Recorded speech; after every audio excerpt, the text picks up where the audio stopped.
दोस्तों अभी अभी शुभमन गिल रिटायर्ड हर्ट होकर बाहर जा चुके हैं। उसकी जगह वॉशिंगटन सुंदर आए। अब मेरा मुझे यह समझ नहीं आ रहा कि भाई इतना अच्छा केएल राहुल बाहर बैठा है, आपने वॉशिंगटन को क्यों भेजा? किया वॉशिंगटन ने बहुत बड़ा तीर मार दिया। देखिए, लेफ्टी राइटी का कॉम्बिनेशन करने के लिए आप सोचा होगा अक्षर पटेल भी, वो भी एक लेफ्टी, फिर शिवम दुबे भी लेफ्टी। दोस्तों यहाँ पर लेफ्टी राइटी में मेरे से थोड़ी गड़बड़ होती तो आप समझ लेना। क्रिकेट देखते हो आपको पता होगा, क्योंकि मैं कभी राइटी को लेफ्टी बोल देता हूँ, लेफ्टी को राइटी बोल देता हूँ।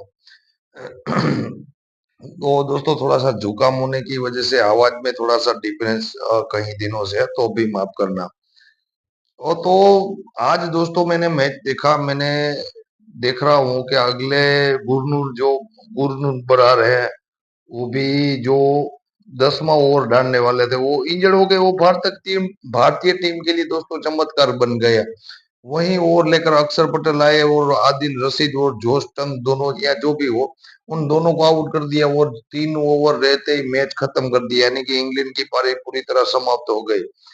अब जो फिर वहां से दोस्तों भारतीय टीम का रोहित शर्मा ने चलो मान लिया कि ऐसा नहीं होना चाहिए कि अगले मैच में रोहित ना खेले, विराट ना खेले। दोनों सस्ते में दोस्तों निपट गए।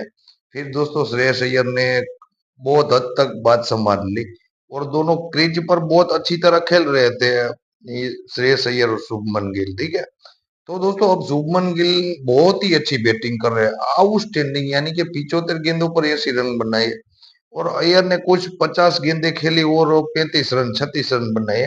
यहाँ से मैं ये आधा मैच छोड़ के वीडियो बनाया हूँ और मैंने थंबनेल में लिखा कि भाई ये टीम इंडिया इंग्लैंड मैच खेलने गई या इंजर्ड होने। देखिए, पहले तो वरुण चक्रवर्ती और हर्षित राणा दोस्तों आपको पता है, तो वो इंजर्ड हो गए। और उससे पहले दोस्तों नीतीश कुमार रेड्डी इंजर्ड हो गए। अब यहाँ पर 3 खिलाड़ी तो इंजर्ड हो गए। यहाँ पर 2 खिलाड़ी दोस्तों इंजर्ड हो गए, गुरनूर बरार और दोस्तों शुभमन गिल। अब देखिए और निगल होगा जो भी वो दोस्तों, वो केसी उसकी इंजर्ड है, वो तो वक्त बताएगा।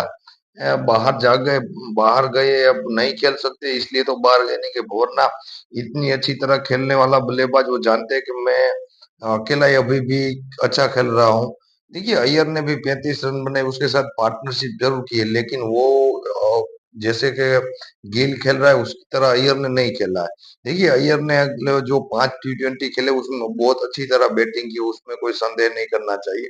ओडीआई का तो ये दोनों प्रिंस, और मैं अगले वीडियो में दोस्तों बात की थी कि अय्यर और गिल बहुत आउटस्टैंडिंग खिलाड़ी है। तो दोस्तों जब ये मैच चल रहा था, जब शुभमन गिल बाहर जा रहे थे, कमेंट्री वाले बोल रहे थे कि भाई जायसवाल ने पिछले 3 ओडीआई में 2 शतक लगाया, तो क्या आप उसको मौका नहीं दोगे? क्या रोहित को आप खिलाते रहोगे? अब तो वो समय बताएगा। लेकिन रोहित रोहित से, जायसवाल जायसवाल है, वो समझ कर चलना चाहिए। तो दोस्तों मेरा ये मानना है कि ये टीम अगर ऐसे ऐसे अगर देखिए 5 T20 गया, या अब यहाँ पर एक ओडीआई खेला तो 2 खिलाड़ी इंजर्ड होकर चले गए। तो अब बाकी जो बचे हैं 2 ओडीआई, क्या उसमें भी आपको एक दो इंजर्ड होकर चले आए? पता नहीं। लेकिन दोस्तों आज अक्षर पटेल ने आउटस्टैंडिंग बॉलिंग की, वॉशिंगटन सुंदर ने ठीक ठाक ओवर डाल दी है। क्योंकि जो अगले गुरनूर ब्रार हो या प्रसिद्ध कृष्णा हो, उसने बहुत ही अच्छा सा विकेट निकाल लिया दोस्तों। तो उनकी वजह से इन लोगों पर जो बॉलिंग का जो स्पिनर थे उसका प्रेशर कम आया। कि आने वाले समय में आप वॉशिंगटन की जगह कुलदीप यादव को खिलाओगे? शायद दोस्तों कुलदीप यादव होता तो ये जो 250 के ऊपर का स्कोर हुआ है वो कहीं ना कहीं कम होता, मेरा ऐसा मानना है। क्योंकि आपके पास फिर भी एक बॉलर की कमी रह गई, क्योंकि आपने बैटिंग लंबी की। लेकिन अगर आपके पास गिल, अय्यर, राहुल टिक कर खेलने वाले खिलाड़ी है दोस्तों, तो आपको उस पर भरोसा जताना चाहिए और 7 ओवर तक ही बैटिंग में, 7 बल्लेबाज तक बैटिंग सीमित रखो।